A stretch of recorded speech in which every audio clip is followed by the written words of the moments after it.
Good day, everyone. This is Barry here.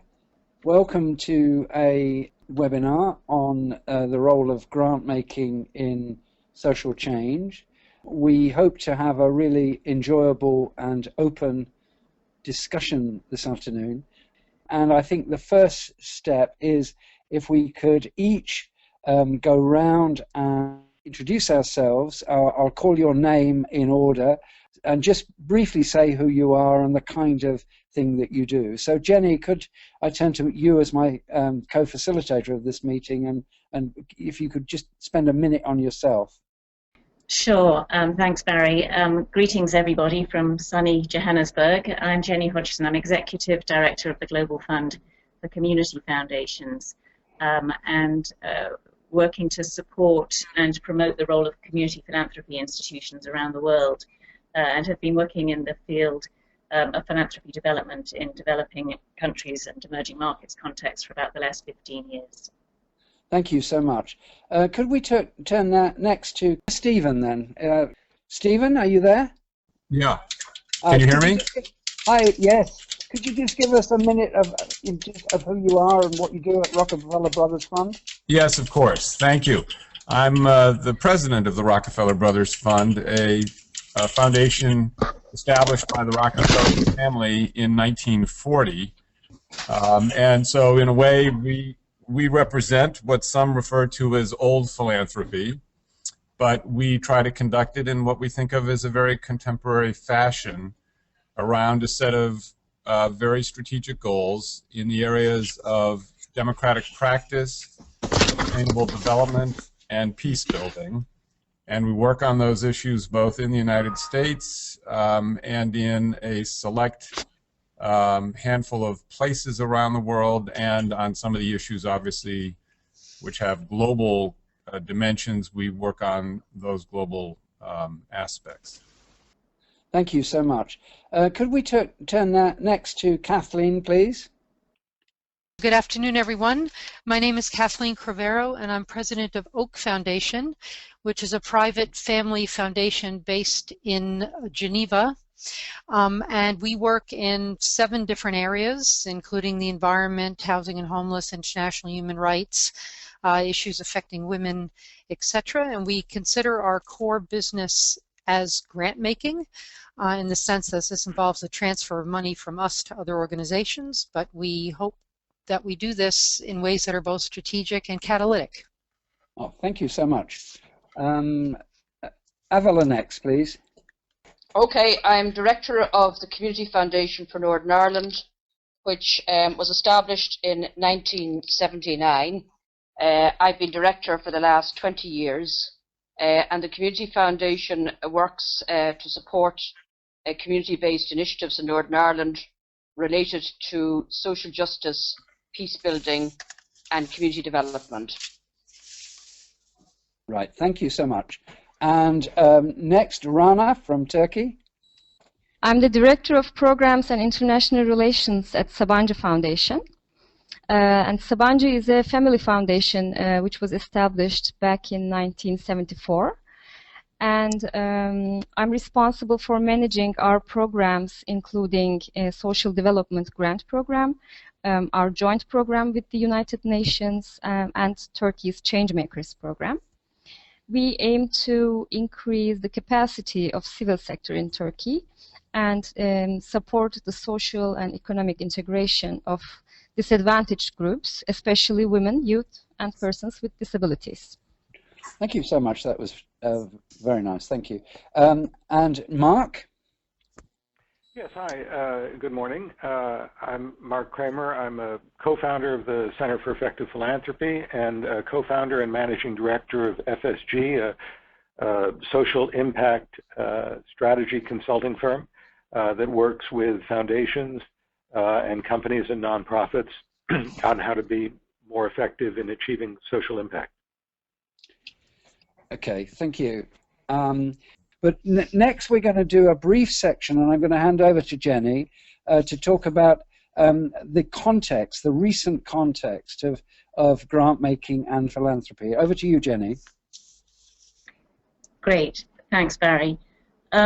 Well, when Barry and I were asked by Caroline to guest edit this special feature in Alliance magazine on grant making, I have to say I was delighted, because it's something that's continues to be on my mind and has been through the duration of my work in philanthropy in developing emerging markets contexts. As I mentioned before, I've been working, in the former Soviet Union, in Africa, in Asia, and from where I sit, I think there's some very interesting conversation, or perhaps not conversation, that's going on, interesting developments in regard to grant making and its particular role at the moment. And I want to just give sort of 3 examples of what I'm seeing and hearing, and why I think this conversation, really to go back to the sort of nuts and bolts of why grant making, how grant making, why does it matter, is really important at this stage.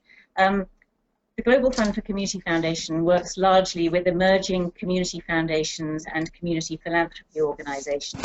And oftentimes, the context in which these organizations are being established have very few grant-making organizations. Grant-making is not established practice. It's quite a new concept.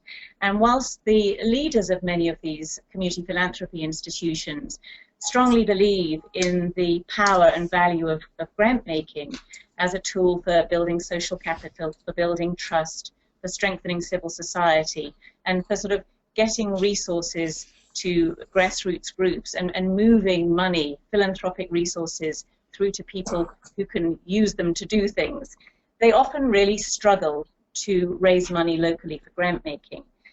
They struggle to get their local donors to buy into the concept of grant making.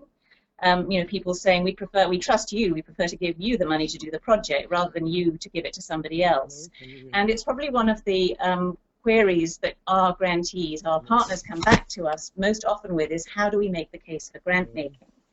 And I think that, combined with the sort of next level up, I suppose, of philanthropy infrastructure in some of the regions of the world, such as Africa and Asia, where a number of philanthropy support organizations have been established in recent years. I was involved in creating the East Africa Association of Grant Makers 10 years ago when I was based in Nairobi. And at the time, there was a very thoughtful discussion about why it was an East African Association of Grant Makers. It was at a time where organized philanthropy was quite undeveloped. But some thought was given to why grant makers, why not foundations. More recently, at the last African Grant Makers Network conference in Johannesburg, the year before last, Graça Machel, who was probably best known on the global stage as the widow of Nelson Mandela, but a very well-respected philanthropist in her own right, and one of the founders of a foundation, a community foundation in Mozambique, sort of raised an eyebrow around why the network was called the Africa Grant Makers Network and not anything else. And she said, we suggest in words that we give grants, that we give money. And she sort of implied that there was a conversation that needed to be had around from where, to whom, why, all that kind of thing. And I think as sort of the ideas of venture philanthropy and corporate philanthropy and catalytic philanthropy sort of start to emerge more clearly in the context of African grant making, African philanthropy, there's a sense sometimes that people are walking away from grant making without ever having really done it as a sector. Most of the established African grant making foundations, for example, are, the oldest are 15 years old, so they're not very old. Equally, in Asia, community philanthropy institutions seem to struggle to make the case for the role of small grants to community groups. And then, so we've talked about sort of individual institutions, the emerging networks. And finally, in terms of a global perspective, I'm on the board of WINGS, the Worldwide Initiative on Grant Maker Support, which was set up, I guess, over 10 years ago to support the development of philanthropy infrastructure. And over the last year, within the WINGS board, we've also been having a conversation about the role of that G in WINGS' name. Is grant making still something that WINGS stands for and believes in, or is it just one of a set of tools? Does it need to be highlighted? Does it need to be raised? And I think that the idea of this special feature is really to sometimes revisit some of these discussions which maybe people feel have been had. But in many parts of the world where philanthropy is still emerging, these conversations still need to be had. And so this opportunity to have you all here today as representing different types of quite established and a few newer institutions is a really, really valuable opportunity to have some reflection about, you know, where we're all coming from. So I've already broken Barry's rule by talking for too long. So I'm going to now open up the conversation. I wonder, Avila, if we can get to you, whether you could talk a little bit about how you sort of see the context for grant making in your work, both at the Community Foundation, but also in your international work with Foundations for Peace. Well, we would see grant making as core to what the Community Foundation for Northern Ireland does, and indeed, I think that would be shared by a lot of the members of the Foundations for Peace network. And really, it is because working at quite localized levels, grant making allows the sharing of power. Because I think that if foundations overemphasize their role as operational rather than grant makers, they are actually, in effect, concentrating power within themselves. Whereas we basically sort of say that to achieve social change, we're engaged in an iterative process whereby we talk to the people that are actually working on the ground, who are living the issues that they are seeking to address. But then we also bring our perspective into the equation, and out of that mix that you get effective grant making. We also would argue that, and it would be true for most of the Foundations for Peace members, that it is grant making plus, in that we're not coming with a complete tabula rasa, but we are saying that it is a sort of a dialogue between the institutions that mobilize the resources and those that, in effect, we are working in partnership to deliver change on the ground. Right, and just quickly on that, do you see a changing context for grant making, or, you know, are your main supporters and constituencies still happy with the way that you go about your grants and raise money for grants? In terms of local donors, I do see a change, certainly with the corporate sector, particularly during since the economic recession. Their philanthropy tends to be much more linked to their commercial ambitions, and they are looking for marketing and so forth linked to their philanthropy. So they are right. Less likely to take risks in terms of funding initiatives that may well ask questions of the status quo. Right. Thanks very much, Avila.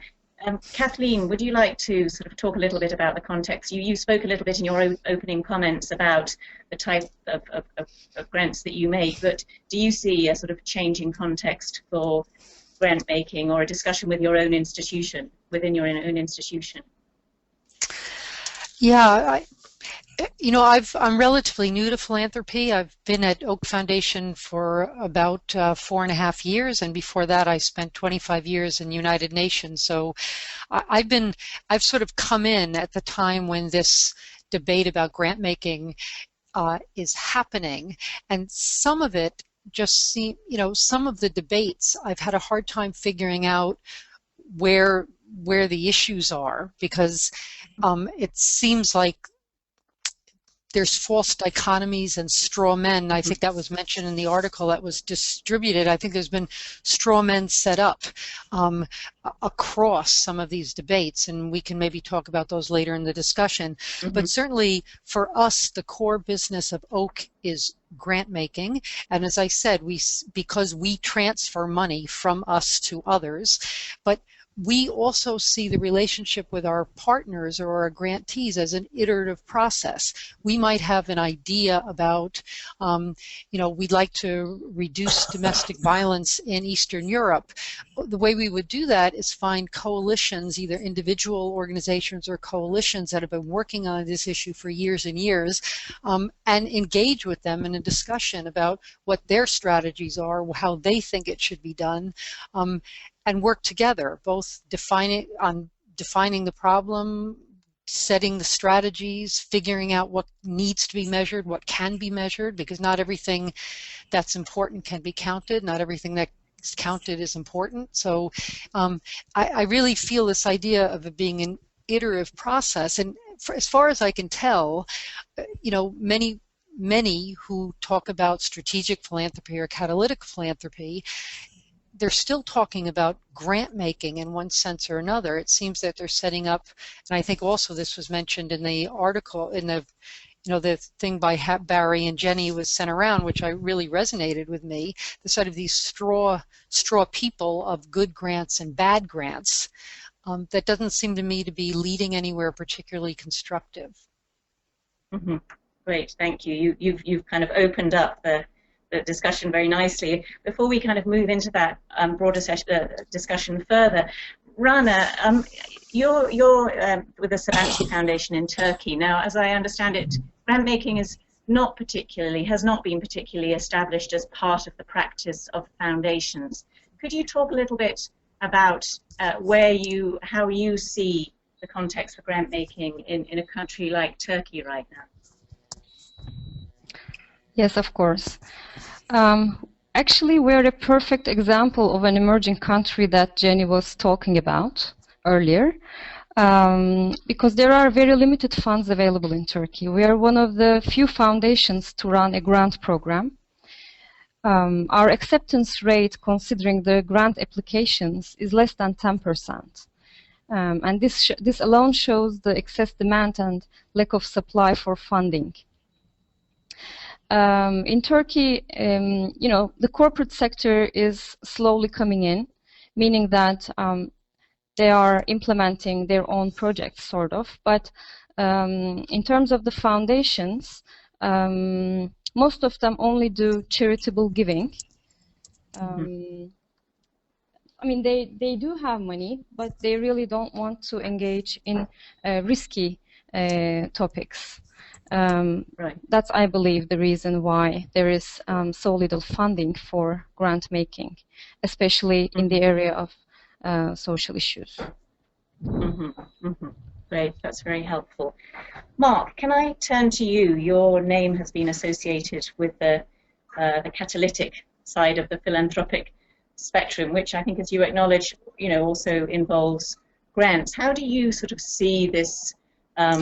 This snake that's winding its way sort of to and from grant making in terms of where you sit? Yeah, thank you. I'd pick up on the comment made earlier about grant making plus. I think there's no question that grant making is a necessary element, but I would say when you're talking about social change, it isn't really sufficient. You've emphasized in the paper you sent around that this is about grant making not just to do good or to meet social needs, but to actually achieve social change. And I think it's very easy for grant making to help meet needs, whether it is sort of the urgent basic needs of people in poverty or in failing school systems. And it's also easy for grants to meet more esoteric needs, such as funding art museums or universities. But when you really talk about creating social change, in my experience, the money isn't alone enough. That the foundation really needs to take a leadership role in trying to organize a cross-sector campaign, because real social change, in my experience, has to involve not only nonprofits, but business and government as well. And I think there's a tremendous fragmentation in the U.S., particularly among the nonprofits, the 1.5 million nonprofits, most of whom have very small revenues, a very small scale, and each of whom is working independently to do their own things. And however good a grant maker you might be, I think it's extremely hard to find a single nonprofit that in and of itself is going to achieve change at scale. And so, you know, in the international context, when I'm speaking to groups in Africa and the Mideast and Asia, where the nonprofit sector is less developed, I often say to them, please don't follow the U.S. model, because the U.S., you know, spends $300 billion a year on philanthropy, has 1.5 million nonprofits, but you look at where we rank compared to other developed countries on educational attainment and achievement, on neonatal mortality, on the environment, on healthcare. We are typically toward the bottom of the 30 developed countries. So whatever we're doing here isn't actually creating the social change we need. And therefore, I think that other countries and grant makers in other countries need to find different models that are going to work in their country and in their context. Great, thanks very much, Mark. I'm going to come to France in a minute, but and see if we can connect with you. But Stephen, can I ask you to comment? You're the president of the Rockefeller Brothers Fund. You said it kind of represents an old philanthropy, but you try to be sort of strategic and thoughtful in your grant making, and you also support the development of grant making foundations in the regions in which you work. Can you talk a little bit about how you see this debate or discussion around the role of grant making from where you sit?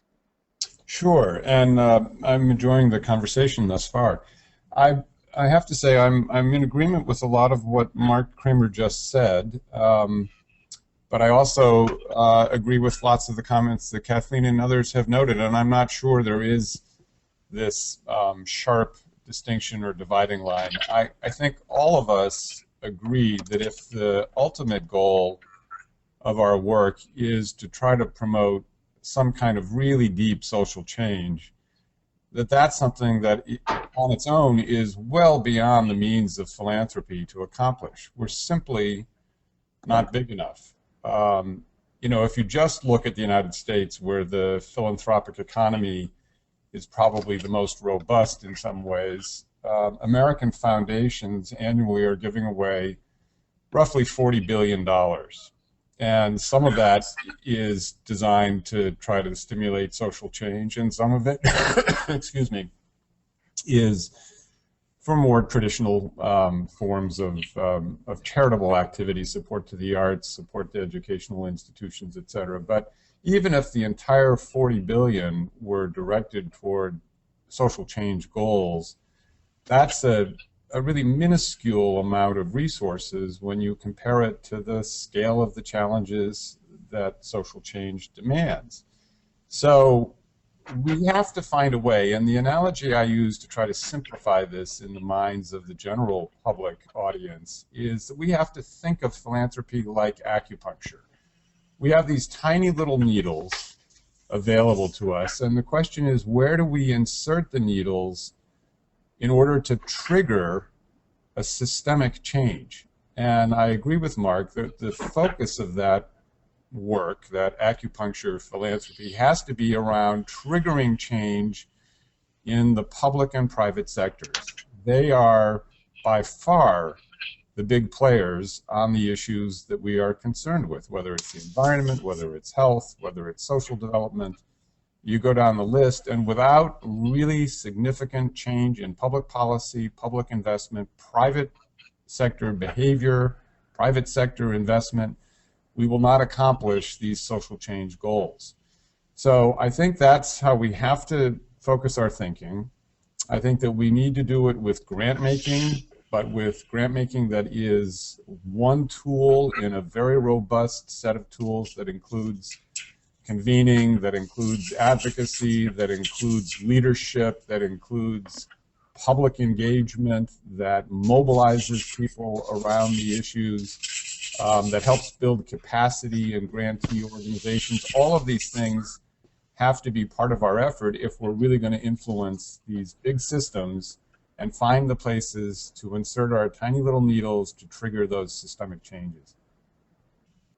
Well, that's great. I think you know, everyone's being sort of very sort of thoughtful and reasonable about how, you know, it's a multiplicity of tools that we need to use, and grant making maybe one of them. I have a feeling we've kind of got a bit of more of a debate to get into as we move into the next part of the discussion, which I'd like to ask Barry to take over now. Yeah, I mean, I wonder whether we could, if I could turn to, you know, each of you and say, just give a very brief account of an example of social change that you think is significant, and could you identify the features of that social change? You know, the role of grants and whether grant was a necessary but insufficient condition, or a necessary and sufficient condition, or whether grants were completely irrelevant at all. We're in danger of kind of coming to a middle kind of conclusion that doesn't really separate out the role of grants. So I'd like to use Stephen's acupuncture principle to try to clarify what the role of grant making is. Avila, could I turn to you and think about your extensive experience of developing peace in Northern Ireland, where grant making has, according to your scheme of things, played an important role. Could you give us an example of where a grant has really had a powerful effect? Yes, well, I suppose drawing on perhaps one of the more dramatic areas of our work since 1995, which was the work with the political ex-prisoners, all 5 opposing paramilitary groups. We used our ability to give grants as a way of sharing the power and decision making with the ex-prisoner groups themselves, thereby building a level of trust over time that they were all partners, and gradually then drawing what would have been previously opposing, not to say groups that actually killed each other, into a single collective consortium, which takes decisions about how we have some 30,000 ex-prisoners, how those ex-prisoners could be reintegrated into society, but more than that, to play a proactive role in terms of conflict transformation. Now, without our ability to give grants, we wouldn't have been able to actually build up the sort of the involvement, the active participation of those groups. And it was the fact that we trusted them to advise us about how those grants could be best spent by their own groups. That enabled a major block to be brought in behind the peace process.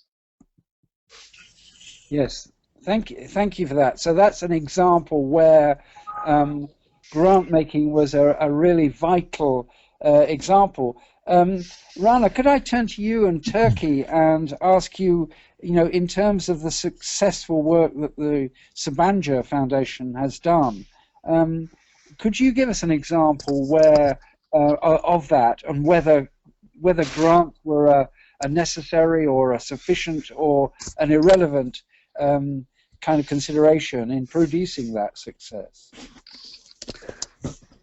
Yeah, as I said earlier, we operate in a country where philanthropic funds are limited. Therefore, we have to spend our budget in the most impactful manner.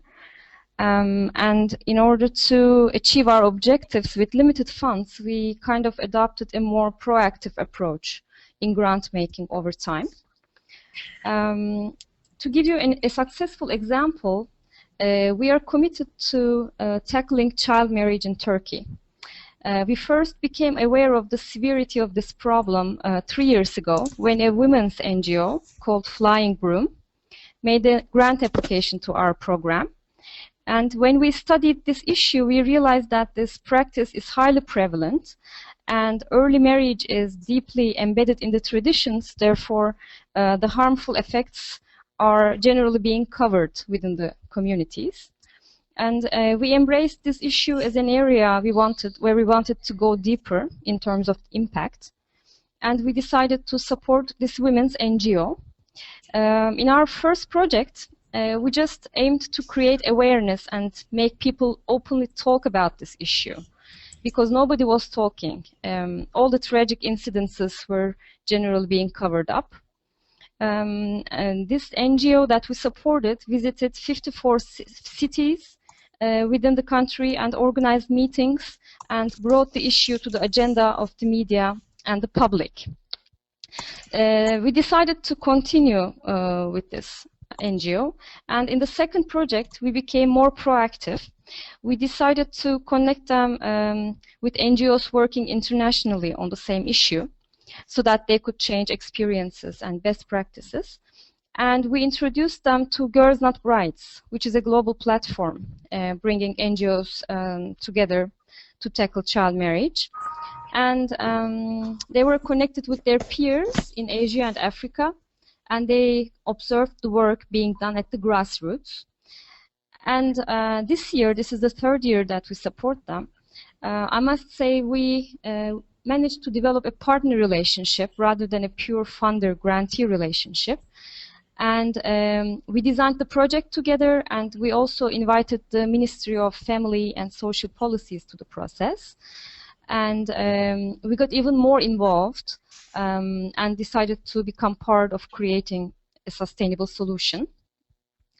We became aware of the lack of reliable data in this field due to unregistered and illegal marriages.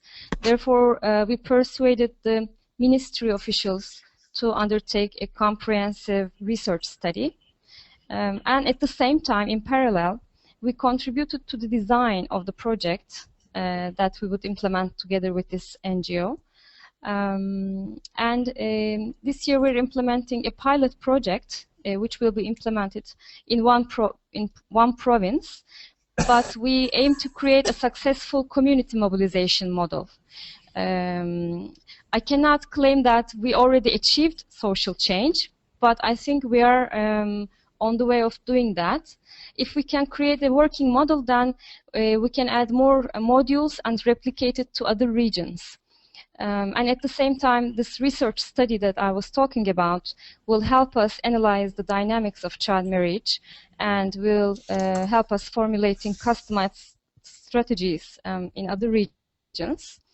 And I also want to mention a very hot issue nowadays. When you look at the Turkish news today, you will read at the front pages of the newspapers about the sad story of a 14-year-old girl who was married off at the age of 11.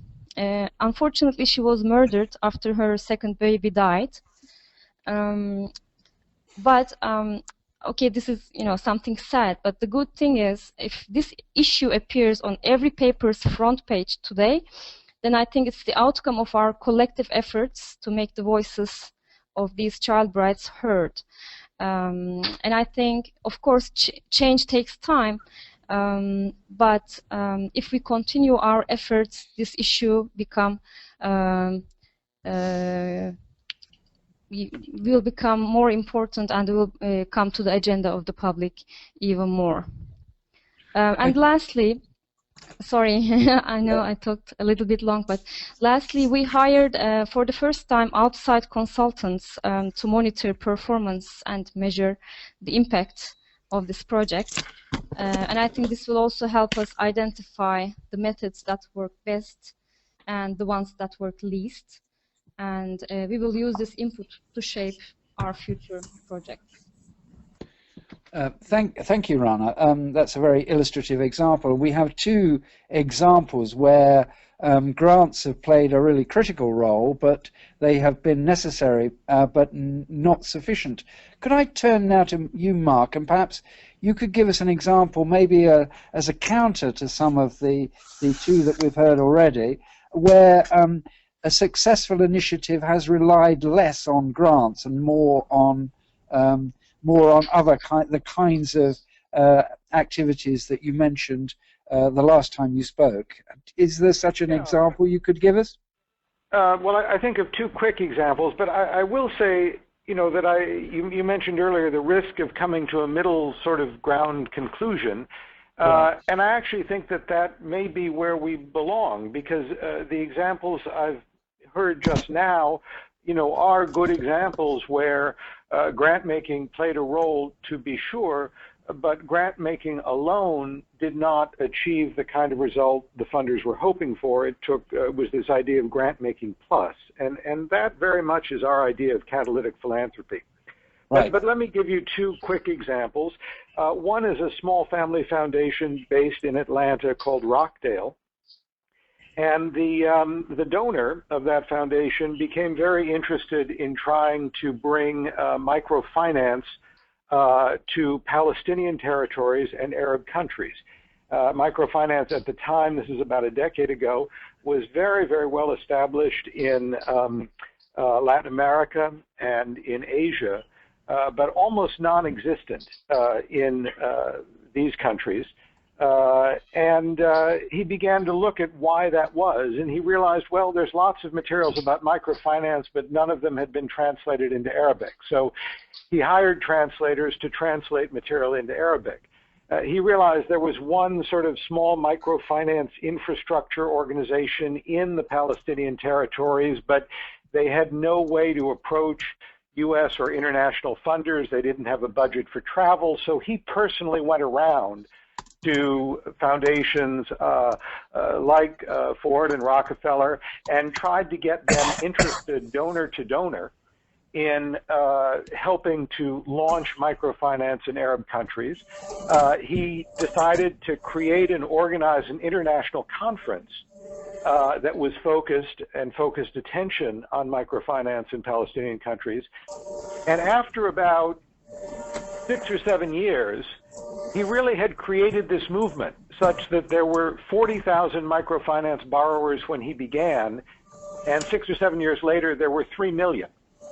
He had really created a fundamental change. Now, he used money to do this, but actually, other than that one small infrastructure organization, there were no grantees available to do the work that needed to be done.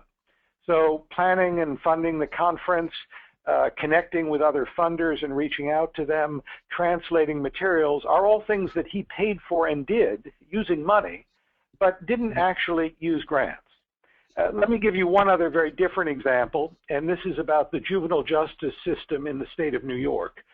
When children under the age of 18 are arrested, and it can be for very minor problems, shoplifting or truancy from school, the system did not handle them very well. It was really not a system. Social workers, police officers, judges, school officials, attorneys, all were really only concerned about the kid at the moment that that kid was in front of them, and didn't really understand what had happened before or what might happen since. And so it was almost a random process if a kid fell into this system, if he ended up back at home with a warning, or if he ended up in prison in upstate New York, removed from his family, removed from school. And for those substantial percent that ended up in prison, the recidivism rate was 91%. And worse, well, not worse than that, but equally bad, it was costing the state of New York $250,000 per year per child to have the kids in this system. Now, about a dozen foundations got together and funded what we've called and written about as a collective impact initiative, where they provided the funding for a local organization to bring together and coordinate government officials, advocacy experts, social work, child psychologists, all of the different people involved that touched on youth and juvenile delinquency in New York State, none of whom had ever been in conversation with each other before. And over about a 1.5 year period, they were able to develop and agree on a common set of goals, develop a shared measurement system so that everybody looking at this system from any angle, whether a judge or someone running a prison in upstate New York was looking at the same data together. And this task force met regularly, and they were able to make changes throughout the system. And I'm, really delighted to say, because FSG had a role in this, that 3 years later, the number of youth in state custody in New York State has dropped by 45%. And it's not that there was a single grant to a single organization that made the difference, but this picks up on some of the themes that others have talked about in terms of coordination and coalition building. It created a way for the different players that all affect the problem to begin to align their efforts with each other, understand what each other's doing, and thereby make lots of little changes that added up to really significant change.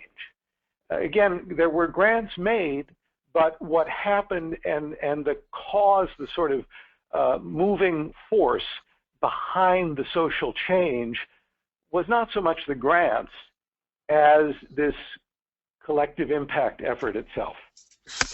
Many thanks, Mark. I'm now going to turn to Kathleen and ask you if you could describe something that you regard as successful and similarly assess the role of grants in that process, how important, relatively speaking, to other initiatives. I could do that, Barry, and I'd be happy to do it, but I just would like to just comment on a couple of things rather than give just another example. Sure, yeah, okay. I mean, I think, the idea, and this is where I say that straw, just to provoke a little bit, this is where I say where straw people are set up. Like, I don't know if any foundation gives a grant to one organization and thinks that that's going to cause system-wide change, then that's just a misguided foundation or a bad a bad idea. And if we say grants are not enough, it depends. It's really your perspective. I mean, Oak Foundation is not operational. We only give grants. But in the example, for instance, of the forming the conference on microfinance in Palestine, we would have found an organization that could organize that conference.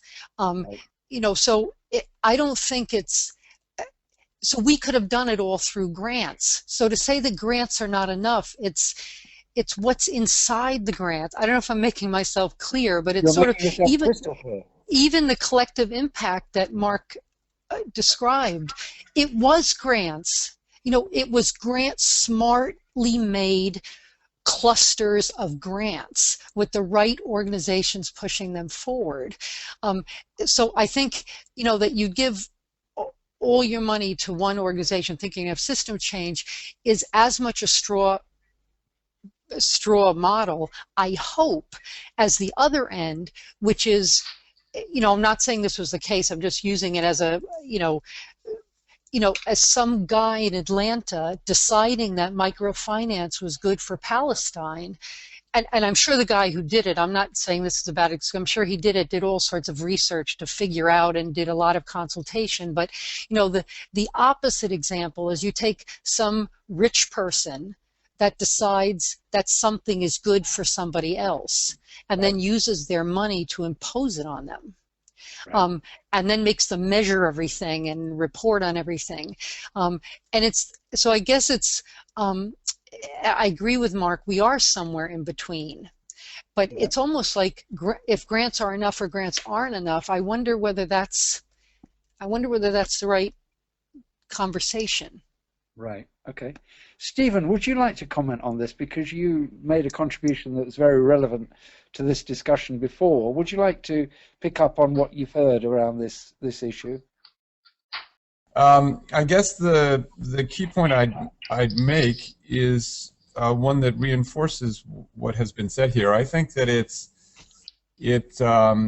is less likely that a grant on its own or a series of grants on their own will produce really significant social change. Not impossible, but less likely than if those grants are made in the context of a broader strategy that includes the other kinds of tools that philanthropy can help organize.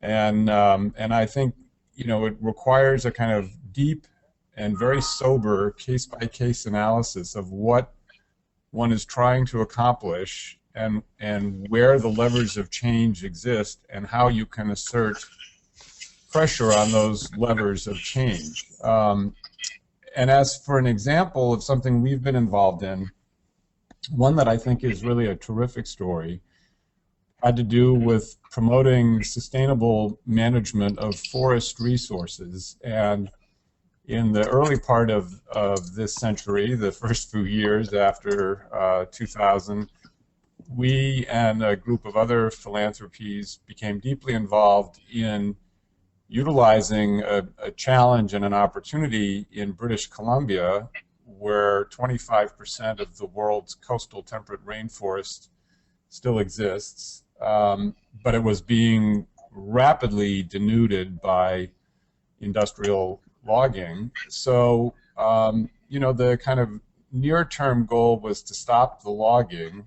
The longer-term goal was to use that example in British Columbia as a way of creating a sustainable forestry management system, not only for British Columbia, but that could be worldwide. And in fact, over about a decade and through a very strategic and flexible philanthropic strategy, we were able, with others, to influence government policy and to influence private sector behavior, the logging industry itself. We brought in the indigenous communities, the First Nations of British Columbia, who live in the beautiful coastal zone and who depend on the forests for their livelihood, but also their culture and their history and their sense of connection with nature and with spirits. And so it was one of these cases where grant making was critical, but grant making alone would not have made the difference. It was engaging business and engaging government, engaging local communities, getting people to overcome past practice and to think very differently about the future. And out of it not only came some terrific progress in British Columbia, but a global movement to create a forest certification system so that now globally many, many, many millions of acres of forests are being managed by forest companies in a way that is truly sustainable. So that's, I think, a really good example of this notion of looking very strategically, using grants as a core, but also thinking that unless you change the behavior of these other big sectors in the process, you're not really going to accomplish the kind of deep level and broad level of social change that you might want to see.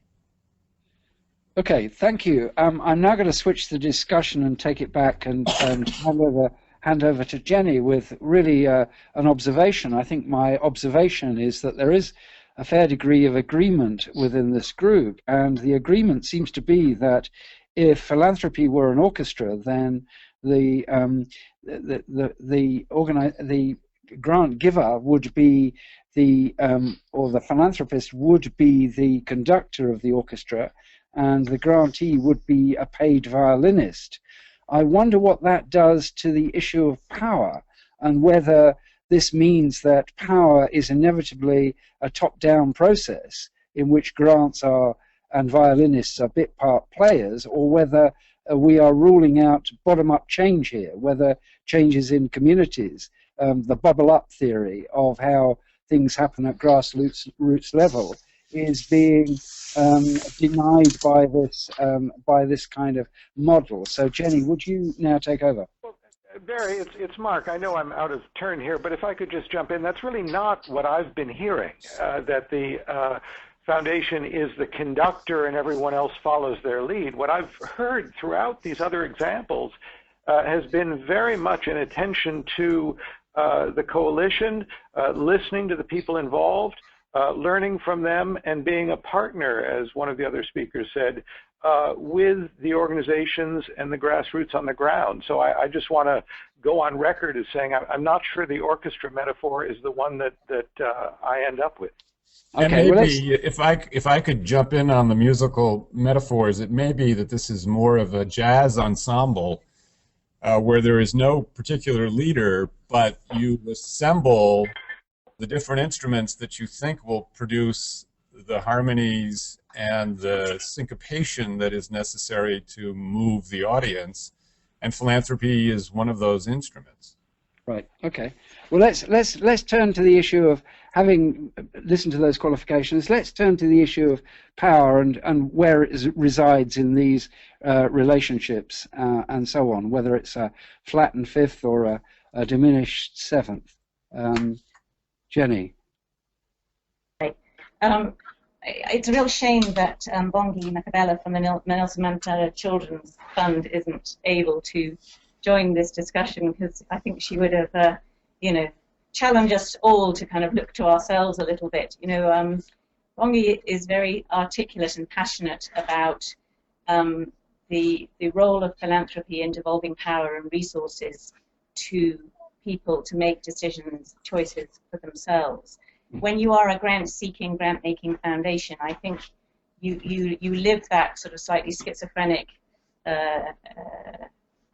existence of both, you know, seeking money and distributing money.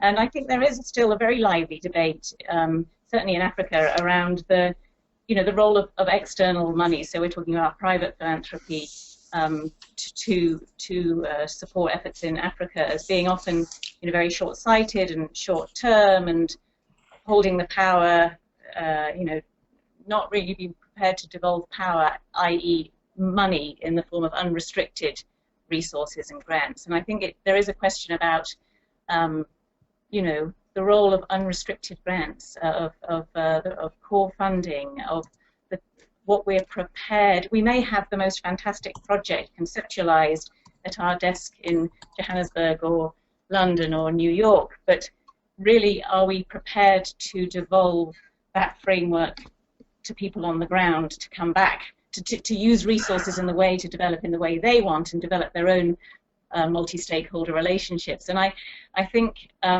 there's no getting around that. There's still a lot of grant-seeking behavior which slots into whatever the terms and conditions are that are laid out on a foundation website. And I think, you know, we have to, I'm sort of rather abusing my position here, but I'm hoping to provoke a little discussion around this role of power, really, of being able to trust others, other institutions, to move money from one bank account to another and not know the outcome, not say this is the full plan, and to be able to allow others to make mistakes, develop relationships and partnerships, and really whether we have to be doing all of that for ourselves wherever we sit, and that there may be a role for slightly messy, slightly unstrategic, in inverted commas, grants, that one of the beauties of private philanthropy is to be able to explore some of that riskier behavior in the way that they make grants, in the way that multilaterals and bilaterals are much more restricted. So I wanted to, and just finally on the Nelson Mandela Children's Fund, I think it's a really interesting example of an institution that is constantly living with a discussion around grant making, because as the foundation has grown, they've understood they need to have more technical assistance to support often weak civil society organizations. So initially they were doing that through grants, but increasingly they started to build in-house technical support. And they constantly have to go back to, but shouldn't we be using grants to empower others, to strengthen others, rather than bringing everything in-house and expecting that we are going to be in control of all the outcomes, all the inputs and all the outputs and all the outcomes as a single institution. And I think it's something that it's very alluring when you're running a program sometimes to kid yourself that it is as beautiful as it might be, when actually the processes of development are often quite messy, and you have to expect things to happen where they're from unexpected places, and that grant making in its old kind of not particularly strategic form, I sort of say that lightly, maybe is an excellent tool for kind of you know, initializing idea, catalyzing change, things like that. So I'm open to, I'm not going to call on anyone. I think we are kind of far enough into our conversation for people who you want to hotly dispute or add in or talk about something else, just to leap in here on the question of power. Can I come back, Jenny, because you've covered a lot of things in that contribution. Speaking as a sort of a community foundation that like Bungay has to raise money as well as actually to distribute it, I sometimes feel extremely frustrated because a lot of the discussion around different forms of philanthropy and all the rest seem to me very often the luxury of those that have probably more money than they need at times. Groups like community foundations are forced into grant-seeking behaviour and into in many ways mediating what we would like to do in order to actually try and find the resources to do anything at all. And while we actually have numerous examples where we have had sort of a number of consensual grant-making models where we actually worked with local groups on the ground, again, it's not an either-or situation, I believe, because while we, as a community activist foundation, would subscribe to devolving as much power and partnership as possible, we also recognise that not everything is rosy on the ground. And certainly in a society with severe sectarian divisions, we actually do take the responsibility of laying out very clear parameters in terms of our grant making. And indeed, in the current social justice grant making program that we have, with a range of groups, both geographical communities and communities of interest, like ethnic minorities and so forth, we actually marry small grants with the offer of a mentorship, so that we actually raise issues of power and encourage local groups to look at issues of power and gatekeeping and a lot of other aspects of lateral power, as well as issues of injustice as experienced in relation to the state. But actually, to get to that discussion, we did need to add the mentored support along with the small grants. So again, it gets back to my iterative point that it is a bit of, it's not one or the other.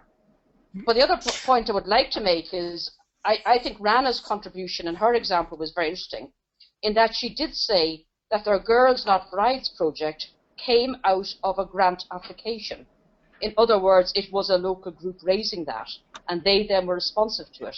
And I think if Steve Pittam was on this call with his Joseph Rowntree Charitable Trust background, he would also reiterate that point to sort of say that, to actually adopt the role of being purely a top-down operational foundation, that you actually are excluding the wisdom, if you like, that you might get from people on the ground. And indeed, their Visionaries program was an example of that, of issues that were actually pertinent to systemic change that came from the ground. And the last point I would like, last point I would like to make is that, again, as a small grant maker, a community grant maker, actually, we find it very difficult to get the funds to actually fulfill the funder plus role, because a lot of donors don't like actually money going into the plus bit, although we believe that that's essential. If I can just add, because you, again, Jenny, in your remarks, you touched on a couple of things that really resonated for me. One is, one of the things that Oak is very involved in, both with regard to the environment as well as with regard to women, is building movements. And this really is challenging. You cannot exert the level of control that you would maybe traditionally want or think would be comfortable with. I know when we're in Bulgaria and Moldova, for instance, what we've done is give grants to networks, agreeing with the networks that they would decide among their members who would get what, because they know, is it really the government that needs to be pushed, or something else has to happen, and they know which of their members is the best at doing that. So they would make those grants, and they would monitor like whether they were achieving against their goals. Now, we've been able to do that, but what concerns us, and this is my second point, what concerns us is that there are movements developing in the world on really important issues that defy the procedures of philanthropy. It's difficult. These movements are leaderless, they're paperless, they're coming up and they're appearing and disappearing. It's extremely hard, and yet it's possible that these are going to be the kinds of movements that are really going to affect social change in the future, like what we saw in Brazil last summer, or some of the other movements in the United States and elsewhere. They don't have audits. They're not interested in audits. They're certainly not interested in what we think is important to measure, or our idea of metrics. Yet, if we don't figure out how to relate to these movements, I think philanthropy, social change philanthropy, could become irrelevant. So I think this is a big challenge we need to think about. That's really interesting, Kathleen. It's that question of where, you come across a group and your first thought is, who could we make a grant to? Could we get your audited reports? Right. We know we're in a changing world where that's not the way that business is done. Anyone else want to comment at this stage? Well, it's Mark. I'll just chime in. I think that one of the things we've been grappling with is the mismatch between the grant-making model and the nature of social change, in that social change is highly unpredictable. It happens in fits and starts. I agree with Stephen's vision of acupuncture, of finding these leverage points, but they're not easy to find and not often found. And there is something about the grant-making model and the way that strategic philanthropy has often been interpreted around having logic models and theories of change that says, we need to go to our board and be able to tell them exactly what to expect. We're going to create this change. We know how much it's going to cost and how to do it and how long it's going to take. And that's just not how social change works. So we've actually been grappling with what we've been calling emergent strategy, and actually been working on an article to be out this summer in Stanford Social Innovation Review that is trying to get beyond this sort of predictive model. So I do think that there is a role for grant making in social change. I do think that a lot of the need to be adaptive and responsive and agile is there. And I do think that playing that role is often conflicts with some of the traditional practices and models of grant making. Great, thanks. Rana, would you like to add anything at this stage? Yes.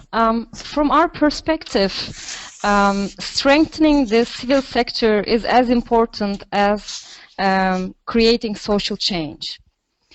Therefore, our grant program has evolved in a way that about half of our portfolio is allocated to new projects, and the other half is allocated to more impactful continuing projects. And I believe it's very important to support especially local and small NGOs, and it's very important to continue addressing the needs coming from the civil society. We are very well aware that smaller NGOs have lower potential to create social change, but they are the ones who work at grassroots and they deal with significant challenges. Therefore, for us, it's very important to do both. And we currently run 3 grant programs. One is about creating social change, like medium-sized grants. The other 2 are kind of smaller-sized grants. And this year we also decided to support community leaders, who we call change makers, because they have an intrinsic motivation to create change, and they know what is needed in their locality. So we decided to support them with small grants, and we also decided to give them technical trainings and technical assistance. And I'm sure even with small grants, they will become agents of change.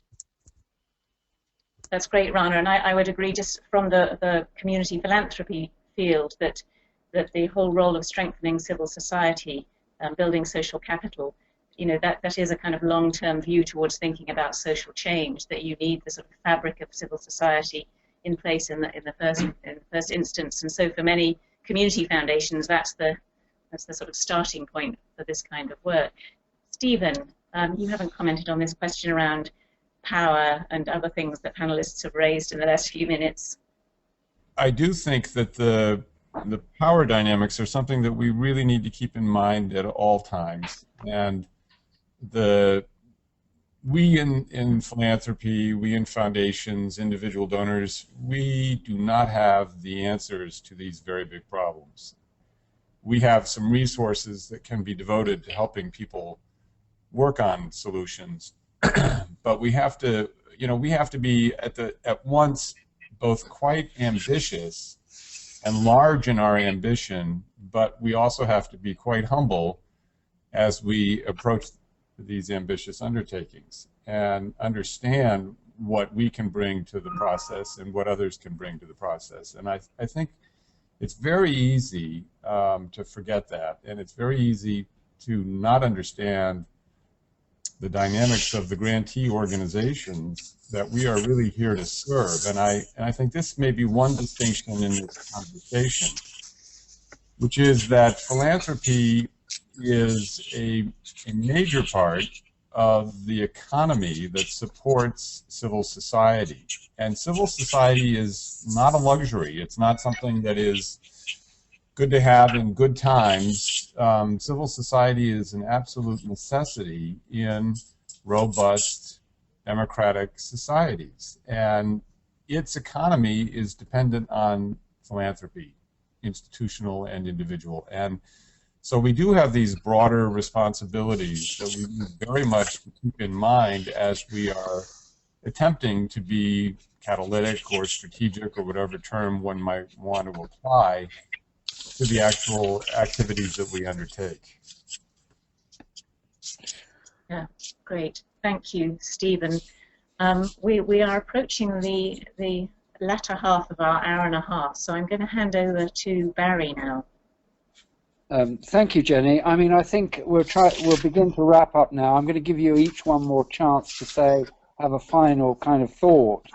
But I think we've had a really very good conversation that's ranged over a number of different issues, and it's been particularly interesting, I think, to learn of the particular examples of how change has happened from each of your perspectives. And I think one of the things we've managed to do is to identify that grants are part of the answer, but they're not the whole answer, and that there are different models of change of which who holds the power, particularly referent power, in the sense of who sets the agenda, is really critically important. Because if it had been left to philanthropy, we wouldn't have had a civil rights movement, we wouldn't have had feminism, because they came from areas of the world that were not particularly funded. They came from changes in consciousness and responses at very local level to push society up from social movements, as Kathleen so importantly put it. I think one of the things that we have been doing is to look at the empirical value of foundations. And there used to be a joke, which I'm trying to get rid of, which is when you've seen one foundation, you've seen one foundation. Actually, the situation that foundations do conform to systematic habits, and one of the things we're going to be publishing in our article is some findings from a survey we did last year on from what turns foundations from being good to being great. What, according to foundations themselves, were the items that actually transformed a good philanthropy into a great philanthropy. And we used a literature review that Bettina Windau from the Bertelsmann Foundation developed, and used 28 items where foundations rated themselves. And then we factor analyzed the results. And what we found were there were 7 characteristic models of great change that foundations used. And I think that one of the things is really important to recognize is that this field is diverse, systematically diverse. There was a group of foundations who saw themselves actually delivering social change in a fairly top-down dirigist manner, and there was another group who gave primacy to the views and interests of their grantees and worked very closely on their grantees' agenda. One is not right, one is not wrong, they're simply different. And in a way, one of the great things about foundations is they are protean creatures that can spread in different ways and respond and create and be very different. So although we shouldn't try to put them in a box, we can actually understand the nature of the beast a bit better than we do now if we begin to look at the meanings of what foundations do. And this conversation is very rich data in that regard. I'm now going to give you each a minute, and that no more than a minute, just to sum up where you. It's a pity we've missed France here, and it's the vagaries of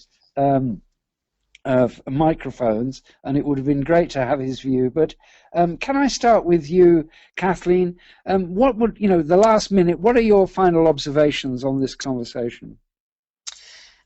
I agree that it's been a rich conversation. I would say that one of the takeaways for me is that, and certainly that's come up for me in the last 30 to 45 minutes, that if social change cannot be achieved through grants, it also can't be achieved through projects, through initiatives. Social change, as the ones, for instance, that you indicated, came from strong community-based civil society organizations. And that's something that we at Oak believe strongly in, which is why more than half of what we do are multi-year core support grants, because we really feel you need to build the kind of society that will recognize what social change needs to happen and will help make it happen. And that's a much surer way to make sure that we get positive social change than to think that a certain number of foundations or, even top-down processes are going to be able to make it happen. Many thanks, Kathleen. Rana, can I turn to you next? Just a minute, final minute, any reflections? I believe dealing with social issues is like scratching a wound. And you should try to heal it without making it bleed, which is oftentimes very difficult. And I think we should start really small if we want to create change. I agree that collective action is necessary, but we need someone to trigger that, and I think grant is an effective tool for that. But we as foundations, I believe, should play a catalytic role, a more proactive role, to contribute to change by giving grants, of course, but also by bringing the right parties together, by mobilizing communities and nurturing the necessary networks. Many thanks. Stephen, final minute? Yeah, the one additional thought, and I've enjoyed this conversation immensely, so thank you all very, very much. The one additional thought I would add is about the question of risk, because that's, in a way, that's another asset that philanthropy has available to it, is to take risk. We can take risks that the public and private sectors won't take for a variety of political and economic reasons. And I think the challenge is for us to constantly recalibrate our risk profile to make sure that we're doing our best to support grantees who are taking chances, trying new things, experimenting, really being bold, and helping them in that effort. Great, many thanks. Mark.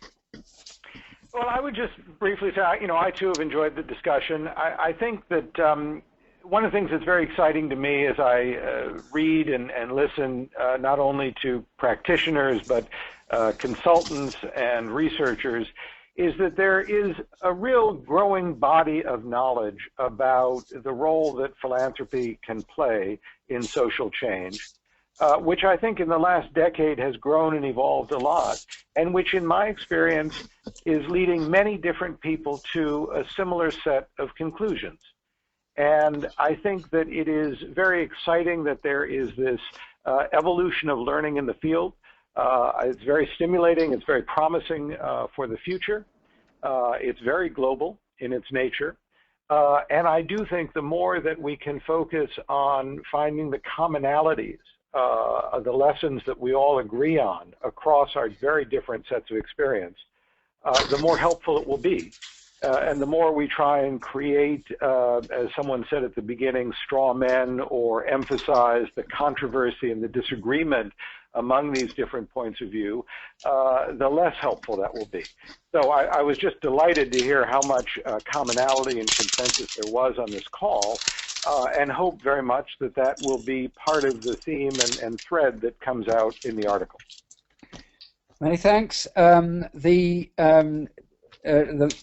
Avila, final word from you.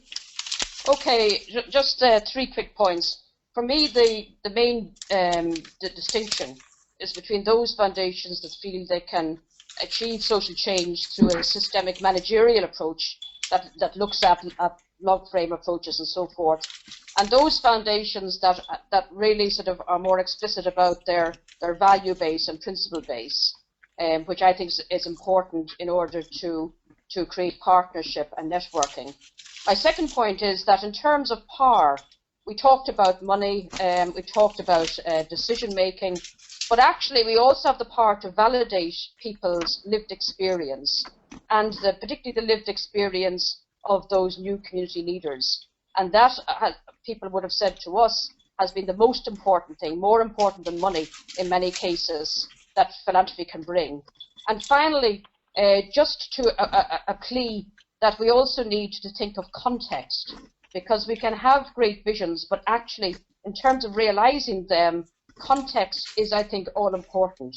And for that reason, I think what we need to think of is philanthropies that can create multidimensional partnerships between those working in the international sphere, the national and the local.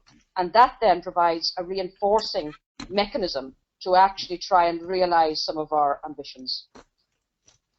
Many thanks, Avila. We're now in the last couple of minutes. I'm going to turn to a final word with my co-facilitator Jenny to give her perspective from the Global Fund of this discussion. Thanks, Barry. This has been a very interesting discussion, and I think I'd just like to close with a bit of a plea for I think this kind of conversation is really important. I get very worried when I go to conferences of sort of emerging philanthropic sectors where there's almost a relief amongst new foundations not to have to look at grant making because it's old-fashioned. And I know there's a danger of unhelpful paraphrasing in this, but people tend to read top lines. And I think if foundations can think about grant making as a tool for bringing about change and not kind of retreat into, well, we'll do it all, we were successful in business, we can replicate the same in our philanthropic work, without really listening to the experiences of those in philanthropy and development and, of course, those on the ground, and finding the mechanisms. Grant making is a way of finding mechanisms to build relationships with people you might not be able to ordinarily reach and listen to them, I think is really, really important. This is a really important discussion that is happening on the ground in Africa right now, particularly. And so I thank you for your contributions today, because I think it adds much more nuance to a very important conversation. Barry. Thank you. And I'm not going to say any more, because I think everything that's been worth saying has been said. This has been a fantastically good discussion. All that remains for me to do is to thank you for your time and for your thought and for your care. Thank you. Have a good day. Thanks, Barry. Thank you. Okay. Thanks. Bye. Thank you. Bye-bye. Bye. Thanks, everyone. Bye. Thank you. Bye-bye. Bye-bye. Bye.